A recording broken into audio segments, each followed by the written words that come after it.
What animal kills the most people? Is it tiger or lion? None of them. Let me give you some numbers. Death caused by crocodiles is around 1,000% per year. And the death caused by dogs would be around 60 to 70,000 per year. Most of them are because of rabies. And the number of deaths caused by snake would be around 94,000 to 125,000 per year.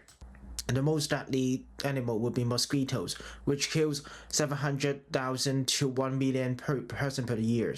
In this video, you'll learn about major mosquito-borne disease, the vaccines and medications, also some practical advice on mosquito preventions.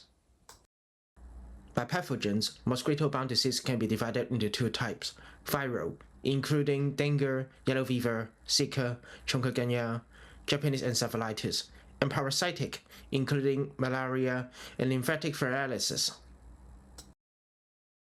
When we list the global ranking by deaths, number 1 would be malaria, number 2 would be dengue, and number 3 would be yellow fever. We just mentioned the ranking by number of deaths. Now we talk about the number of infections. Number 1 would be dengue, number 2 would be malaria, number 3 would be chikungunya. I have to emphasize that all these numbers I just mentioned are not accurate. Different surveys give us very different numbers. But what can be sure is that the ranking is pretty much correct. I would like to share you a story. For over 2,000 years, humans completely misunderstood malaria. In the ancient world, China, Rome, Greece, everyone believes the same thing. Malaria comes from toxic swamp vapor, the infamous miasma. People believe forests and swamps release a deadly fog, and honestly, it makes sense at that time. Where there were wetlands, people got sick. Where there were no marsh, fewer cases. Even the word malaria literally means bad air. So what is a real killer? Not a fog, not a swamp, but a tiny mosquito hiding inside it. We got it wrong for 2,000 years. In the 1880s, French military doctors, Dr. Laferrand, looked into a microscope in an Algerian hospital and saw living parasites in a patient's blood.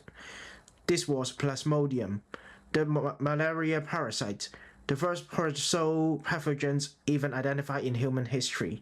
But one mystery remained: how did it get into humans?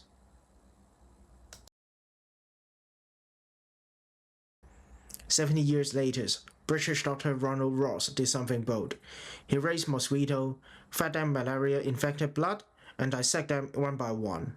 Inside the mosquito gut, he found malaria parasites growing. 20th of August, this date later became World Mosquito Day, and Ross earned the 1902 Nobel Prize.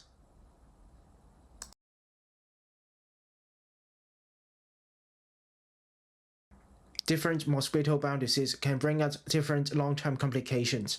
For example, yellow fever can bring us liver and kidney failure. Chikungunya can bring us chronic arthritis and joint pain. Some mosquito-borne disease can lead to permanent disability, such as elephantiasis, caused by lymphatic filariasis, which the lymphatic system damaged by the parasite, causing lymphatic fluids accumulate in the leg and scrotum. Another example is microcephaly caused by Zika virus. When a pregnant woman got infected, the virus can pass through the placenta and damage the neural stem cell of the fetus. Another mosquito-borne disease I would like to talk about would be dengue, because it has a very special immunological characteristic. There are 4 subtypes of dengue. When you got infected for the first time, you develop the antibody, but it is not protected against the other 3 subtypes. In the contrary, you have a higher chance of develop severe form of dengue fever when you got infected again with other subtype of dengue. This phenomenon is what we call ADE. I believe you are aware that mosquito-borne disease is a real threat to traveler. So I'm going to talk about what we can do as a traveler. First of all, you should learn about your destination to see if it's an epidemic area of the mosquito-borne disease.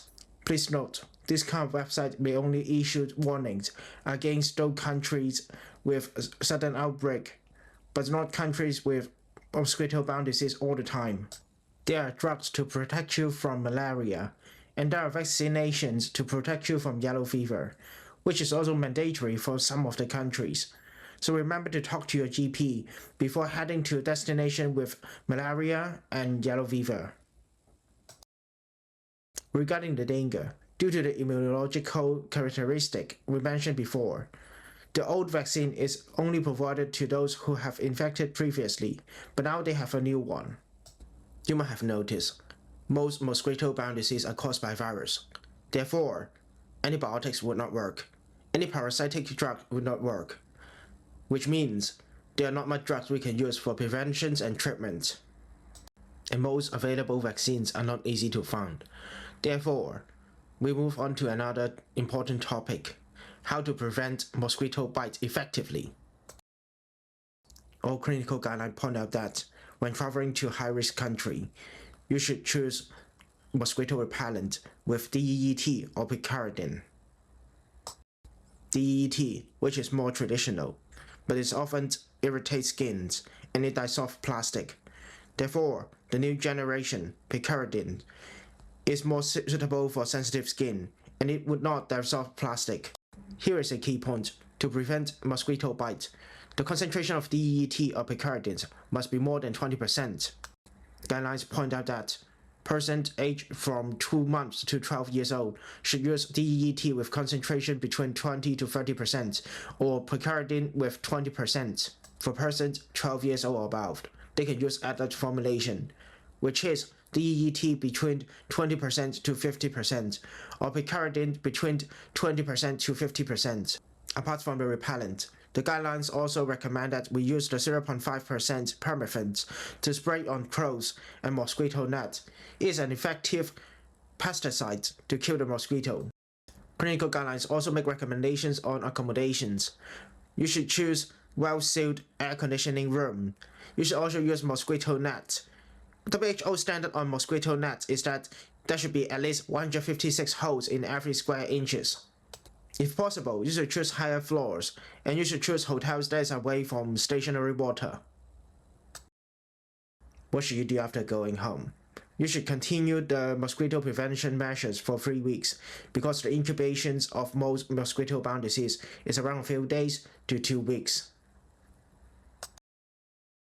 A very interesting disease prevention point is Zika virus can be in semen for more than 3 months if a male is infected with Zika virus, and it could be transmitted sexually. Therefore, WHO recommends males should use condoms for 3 months, and in case if their partner is pregnant, they should use it until birth. You should also closely monitor on your health after the trip. If you have fever, bleeding, bruising, headache, joint pain, abdominal pain, altered mental status, rashes, go see a doctor immediately, and you should tell the doctor where have you been. Please note, the incubation of malaria can be up to 1 year, so if you develop any fever, chills or sweat, go see a doctor and tell them where have you been to. If you like my videos, please click like for me. If you think it's not good enough, please let me know why is it in the comment sections. If you don't like it, share it to your friend. See you next time.